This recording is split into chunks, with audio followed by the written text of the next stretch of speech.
The NBA season has come to a close. Can it come back?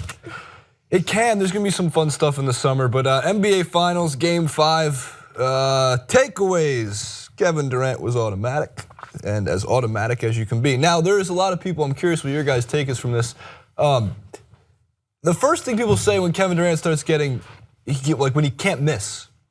Oh, well, he's got 3 All-Stars on the team, man, it seems like. But like, there's a lot of pictures of Kevin Durant with like super contested shots, and they still went in.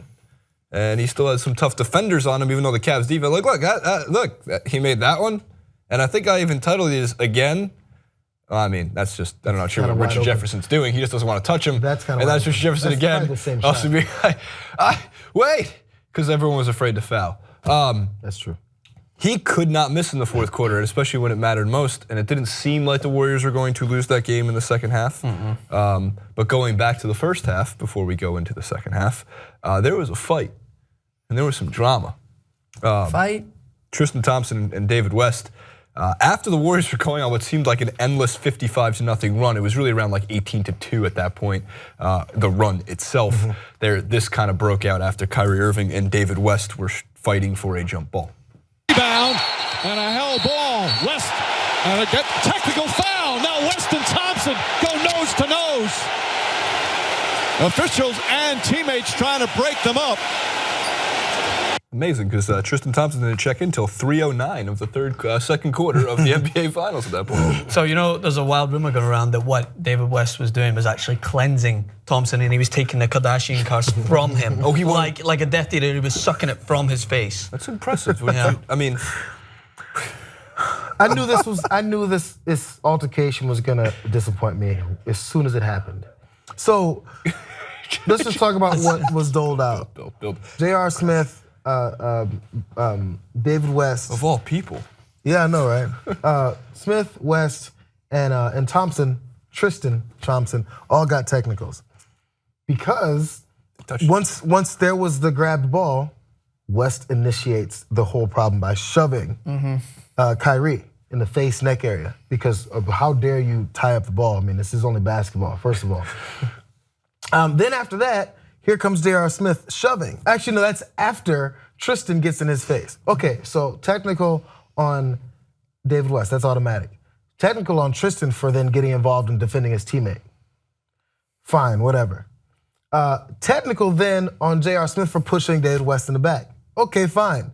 What happened after that? If you do something and it's a new action, it's a technical foul, am I right? So at the end of the whole thing, the Warriors get a free throw because there's 2 technicals on Cleveland and 1 on them. Right. I hate this. So what should happen, give the technicals to all 3 of the guys, but David West had a second action after shoving Kyrie, which was get back in Tristan's face. So you're saying in the act of fairness, there. West should have been ejected. Absolutely. For that. No, I actually was kind of expecting that, and I was going, but who cares? It's David West. He scored 4 points. And I mean, he had some gritty minutes. I'm not trying to downplay his usefulness. He had some grittiness, some defense, some input into the game. I hear you. But I knew it was just gonna come to, oh, they reacted. What do you want them to do? Someone shoves your teammate in the face for making a good defensive play, and you go to defend him, that's a technical foul. Yeah, I don't understand. Just let him just. But if you want to do it, cool. But let's do every little action you do requires a technical. If you're gonna call it fairly, then I agree with you. If you're gonna call every little push, every shove a technical foul, then I agree. I think that really the only technical foul that should have been asserted, was that the right word? Applied, would be to David West for throwing or pushing Kyrie Irving. Everything else to me would be, there's no reason for double technicals. If you want to, I would think, make the league a little less soft than they already think it is, then you shouldn't be calling 5, 6, 7 technicals on a play for like, oh, Francis, boom, technical foul. Whoa. You all right? It was pretty rough push. No, yeah, it was when I saw David West trending, I was thinking, it's a little strange. Like, because I was on and off from watching the game. I did manage to catch a lot, but I was in class. But anyway, when I saw it trending and I watched back the highlights, I realized swiftly that it wasn't for any. He didn't go on a scoring spree. He wasn't dropping down 30 points. Suddenly in an unbelievable game, everyone was, no, it was because people were just drawn to the idea that Khloe Kardashian was going to blow up his phone that night, asking him why she was trying to get at his man. And that kind of made me sad that she was then brought into the finals once more. I know for a fact, anytime you did check the game, it had to be when J.R. Smith was Oh my draining God, 35-footers. I was so excited, man. Because I saw your tweet when it was like, we were joking when he said he'd go We 10 were. for 10. We were joking that he would go 10. We said as a joke, like it's going to be, look, game 5, J.R. Smith's going to go like 10 of 10 for 30 points and all from 3. And he was 5 of 5. I love the J.R. Smith, I love J.R. Smith. Yeah, he's the best. One of the realest guys in the NBA. The meme that always catches my eye is obviously the what you really want to do to what your inner self is telling you to do, and it was like JR and JR, and it was like, hey, go for the easy layup. It was like, no, dribble back out and take a three. There was also this the game-winning tweet of, and this would technically go in the second clip, which is all the internet reaction, but this was too good. It has to go on its own. Trayvon Free, who's I think was a writer for The Daily Show at one point, tweeted this one out. This is number 2, Jacory. Moonlight 2017. Winner, easily. In addition to that, I thought one of the other best moments of the game, for those who aren't Warriors fans, who really hate Kevin Durant for making his move, for can't stand Draymond Green for whatever reasons that you have, the one person to still be very happy for, there's actually 3, I would think. One, Andre Iguodala winning more championships is a great thing. And Iguodala threw down one of his best dunks ever. There was a point 5-6 years ago where Iguodala was one of the best dunkers in the league, one of the most athletic players in the league. And as we've talked about on this before, I always had a friend tell me for many years, Andre Iguodala is LeBron James if you subtract about 5 or 6 points from every single one of LeBron's 2K stats. They do have a similar build. He's about 2 inches shorter than LeBron, but like even how they dunk it, he goes down the lane. I think there's only a picture of it. I don't think we have the actual dunk in itself, but like, look at that Statue of Liberty-esque dunk as everyone's watching. And even when they would, like, you know, defend each other, like they have similar movements. Oh, I never noticed. So I thought that was interesting. Look, we should all be happy for Andre Iguodala because Andre Iguodala deserves more championships. He was tremendous again as a bench player, and I think the last one is number 4. As like somebody was pointing out, well, that somebody actually was my editor for NBA.com, but he had a good tweet, and it's Nick Whalen. So this is the number 4. He goes, the gap between Iguodala and Cleveland's best bench player. Just say when, how good he's become. So at least as a bench guy. Yeah, I mean, Iguodala's one of those guys who took a bench role, but he could start. And it's just a matter of how long he's been in the league that makes 33. it anywhere different. Like he's a starter. So, but when you have a guy who could start, come off the bench, that's a pretty good situation to be in. And again, it feeds into the frustration I guess some people had with this super team that was built. Now, we talked about KD at first coming in and being happy for him. I'm fine, I'm happy for KD. And I remember when LeBron went back to Cleveland and everyone gave him trouble for the announcement and all that stuff, right? I'm sorry, no, when he went to Miami. I'm sorry, I'm on the second wave of the hate. But when he goes back to Miami, you mean? When he went there originally and he amassed this big 3. There's been big 3s before him, so calm down. But I've never had a problem with anyone's free agency. I just want to put my opinion on KD to rest right now. I used to really, not dislike, but I didn't have much of a positive thought for Russell Westbrook until all this went down. Now, I think he's the only person that has full right to really dislike KD because that was his teammate. Yeah. They went through all this back and forth. They went through these battles to get to that point and then have his heartbreak. And that, he can feel that personally. When those Celtics players were talking on TNT about what happened to Ray Allen, they can feel that way. That's them. I can't feel personally mad at KD for what he did. I can have an opinion, but he can do whatever the hell he wants. Again, it's free agency. So do you, but understand that your boy who you used to play with has every right to hate you for it because that's like the epitome of competitiveness and wanting to get over that mountain and you kind of abandon him. He can feel that way. Everyone else who's mad at KD for what he did, you can feel that way, but you have no legitimate reason to be like, this guy's soft, he's this, that. I just think he took the easy way. That's my opinion. KD doesn't have to care anything what I think of him at all. The fans of the Thunder have a case. If you've been like a fan since the Thunder moved to Oklahoma City or the Supersonics were ripped out of Seattle and moved to Oklahoma City like 4 years ago, that's how long you've been a fan for, 9 years ago. I think they have a case to be mad at KD and to want to hate that player. I think everybody else is either jumping on a quick bandwagon to say it's terrible for the league. The one thing that we discussed when that move happened, and throughout the year, and people have to realize this, is you can say that it ruined the competitive balance of the league, but you have to acknowledge that the competitive balance of the league meant there was 4 teams who could win the championship. No offense to Clippers Nation. Obviously, you've been exposed, so you were not one of the teams who can win the championship.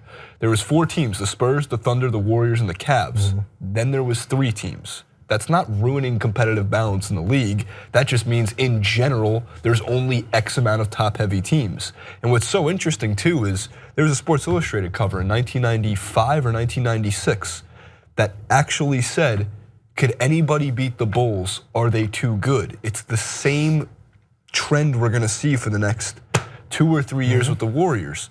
And sure, I think they're gonna go on and win the next 2 titles. I don't think they're actually gonna have a lot of trouble with the next 2 titles. I think the only team that might have a shot at taking them down would be the Spurs if they were to sign a Chris Paul. But I also believe that when they come to an end, it's going to be one of the biggest giants to fall, and people sign up for that. People want to see that. It will make LeBron James one of the most loved players in NBA history, opposed to when he was hated. And going on after that, we're going to see hopefully at some point a new wave. I don't even think they're unbeatable. I think if the Spurs were healthy, they had a good. I think they had a shot. Man, they're gonna click though. That's the thing. Steph and KD are going to get better together. Like we talked about in 2011, we always discussed this. 50 games into the NBA season when they went to the Heat. LeBron, man, what were they? Or 40 games in, they were 20 and 22, roughly around that 500 mark, maybe a little bit below. Maybe it was 18 and 20. I don't know, is this team gonna work? Is it gonna do? They were better without KD in 20, now in 2017. They're gonna get better together, not gonna get worse. What's gonna happen with the bench? I mean, as I'm saying, these guys, I mean, look, they're all signing for $500,000. You wanna play? That's what I mean, like, eventually maybe someone's gonna start picking off things. There's parts of this team that sustain them. Whenever they have their lulls, you have guys come in that you just wouldn't expect to contribute. Look what Iguodala, he scored 20 some odd points last night? He was plus 60, I think, as a total for out of nowhere, just because it was the last important game for him to do it in. I mean, you have guys that just pop up off the bench. You're like, who's this rookie? I can't even remember his name right now. That came out. Pat McCall? Yeah, he I like when they like put him 6 on. points, but he gave some strong minutes. I really liked when McCall was put on Kyrie Irving. Like that one switch. Yeah. Francis? I just zoned out, man. But here's the thing, you come from a different perspective, and we talk about this all the time as well. In terms of like for KD, you're just like, I get it, it's fine. I'm used to this. I just spent last night kind of trying to. I was surprised at all the love that LeBron James was getting. So the only thing that really unites everyone to love LeBron James is by having another person that they can go and hate. Everyone hates dynasties, which is going to be and that's understandable in most sports, but. I just came to the realization that you're never going to win. You're never going to convince people that hate Kevin Durant that this was not a tainted title, and you're never going to convince anyone else who thinks it was the right move that it wasn't the right move. So just allow there to be a split. I'm sure there was. LeBron James joined the team and they formed the big 3, and it's different because when you join a team, I don't like that comparison because the Miami Heat were not a 73 game winning team when he joined. Where I think this is different now, but it's a different era of basketball. Kevin Durant gave it, as I always mention, if he came from a background where he was where he was kind of on the cusp, like maybe he was like Clippers or something like that, then I don't think people would have given him that much shit. But it was because they got to the NBA Finals and because they had him and Russell Westbrook. But as I mentioned, that's even worse. That they gave everything they had, and they should have won it that year against the Miami Heat. I thought they were the better team, but they choked and they were not able to deliver. So, and that was with James Harden as well, albeit not the current James Harden. Oh, we're talking about 2012. Yeah, but it was still a good team they had, and that probably hurt more so that he was so close to it. And then they tried to put a run together again, and the Golden State Warriors continuously getting better. It's a tough one to try and contemplate, but I'm not gonna lose any sleep trying to figure out whether or not it was the right move for him. He'll tell you right now, he's got a ring on his finger. Absolutely. It was the right move for him. It's not a tainted title at all. It's like I said, it's my opinion that he went the easier route. Doesn't mean it wasn't tough. Doesn't mean he, like you said, didn't make contested shots. But yeah, it makes it a little easier because if he needs to take this much of a playoff. LeBron played 46, 47 minutes last night? Yeah. LeBron's played like, the thing is, played 75 KD doesn't have to play 47 minutes anymore in order to push to the end in most every game just to get a chance at it. So that's where it gets easier. He can lean on other things more. It's a better team. To think that it's not it's being dishonest. Of course it's a better team. That's why he went there. That's the whole point. This team could beat any team in history. So it's what he wanted. It's what he would do. It's fine. Whatever, man. People keep shying away from the '89 Pistons. They would punch them all in the throat.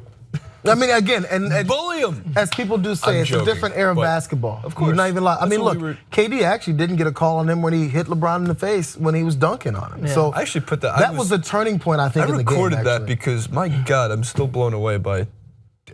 I think I always will be, even if he's 38 and he's dunking like that. The guy still gets up. Yeah. Like you say, like you can't cross your leg because your knee. Yeah. LeBron would dunk over you, J.R. Jackson.